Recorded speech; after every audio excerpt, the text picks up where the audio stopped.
पूंछ में PHI state अध्यक्ष प्रदीप शर्मा की प्रेस वार्ता, जन समस्याओं को लेकर उठाई आवाज। जम्मू कश्मीर के पूंछ जिले में आयोजित एक प्रेस वार्ता के दौरान PHI public health engineering state अध्यक्ष प्रदीप शर्मा ने इस क्षेत्र की विभिन्न जन समस्याओं और जल आपूर्ति व्यवस्था से जुड़े मुद्दों को लेकर अपनी बात रखी।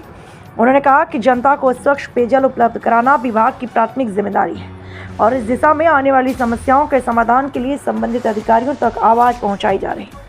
संवाददाता अमरजीत सिंह। नई पोस्टें नहीं निकालेंगे और उन्होंने कहा कि हम जो है ये जो भी कोई कॉन्ट्रेक्चुअल है उनको परमानेंट नहीं करेंगे, जबकि इन्होंने हमारे से एक वादा किया था कि हम डेली वेजर को जो है ठीक अप्रैल और मई महीने में फर्स्ट फेज 20,000 आदमी को परमानेंट करेंगे।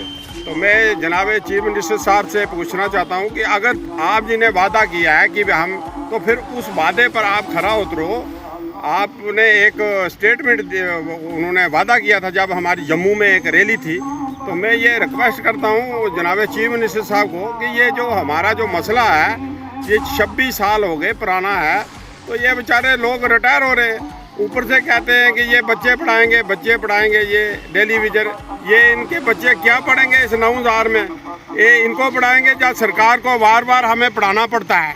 मैं ये पूछना चाहता हूँ कि इस 9,000 में सरकार को पढ़ाएं या ये डेली वेजर बेचारा गरीब एक वो या अपनी परेशानियों को दूर करेगा या अपने बच्चे पढ़ाएगा।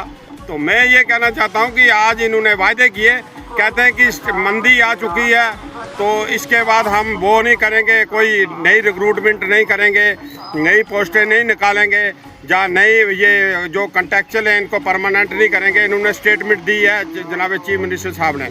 मैं कहता हूं कि मंदी जो है हमारे स्टेट में ही है, खाली जम्मू कश्मीर में ये जो इमरजेंसी है हमारी स्टेट में ही लगी रही। आज 26 साल हो गए ये मंदी देखते रहे, डेली वेजर बेचारे ये परेशानियां देखते रहे।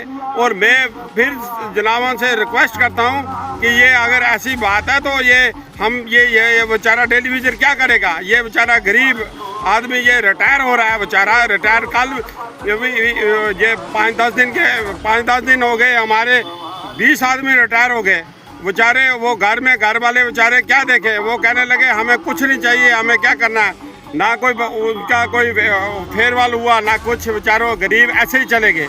तो मैं जनाब गवर्नर साहब को भी पुरजोर अपील करता हूँ, जनाब चीफ मिनिस्टर साहब को, और यही कहता हूँ कि ये जो डेली वेजर का मसला है इसको नंबर 1 में रखिए। स्टेट में सबसे बड़ा मसला है, जबकि आपने एक मैनिफेस्टो डेली वेजरू ने ही वोट दिया था आपको, ये चेयर पर डेली वेजरू ने ही बैठाया था। तो आज डेली वेजरू को आप बोल रहे हो कि इमरजेंसी पड़ने वाली है और मंदी पड़ने वाली है, तो हम 2 साल हम काम नहीं करेंगे डेली वेजरू का।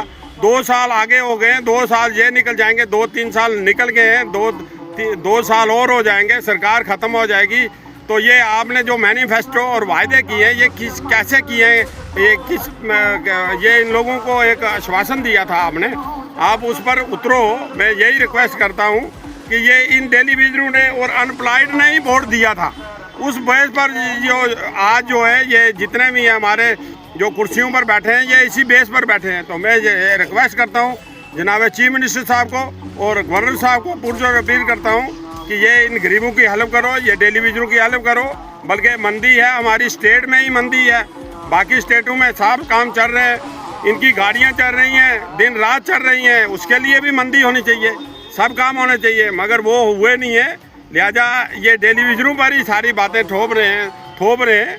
तो मैं कहता हूँ कि ये रिक्वेस्ट है मेरी तरफ से कि ये इनसे वादा किया है और मैनिफेस्टो में भी रखा था कि भाई डेली वेजर को हम पहले पॉइंट पर डेली वेजर का मसला और डेली वेजर को परमानेंट करेंगे, प्लस 50,000 आदमी नई रिक्रूटमेंट करेंगे। तो उसमें आज आप बता रहे हो कि 2 साल के बाद 2 साल तक कोई नई रिक्रूटमेंट नहीं होगी और ये कोई पुराना जो डेली वेजर है या कुछ हुई है उसका कोई है। हमारा अगर हमारा ये मसला नहीं हुआ तो हमारा जून में हमारा एक प्रदर्शन होने वाला, जम्मू में बहुत बड़ा प्रदर्शन होगा, जिसमें उसकी जिम्मेवारी हमारे जो है स्टेट के चीफ मिनिस्टर साहब हैं यही देखेंगे, यही सोचेंगे, उस पर यही सोच विचार करेंगे। फिर एक बहुत बड़ा प्रदर्शन होगा, उसकी जिम्मेवारी सारी हमारे चीफ मिनिस्टर साहब पर है। Thank you.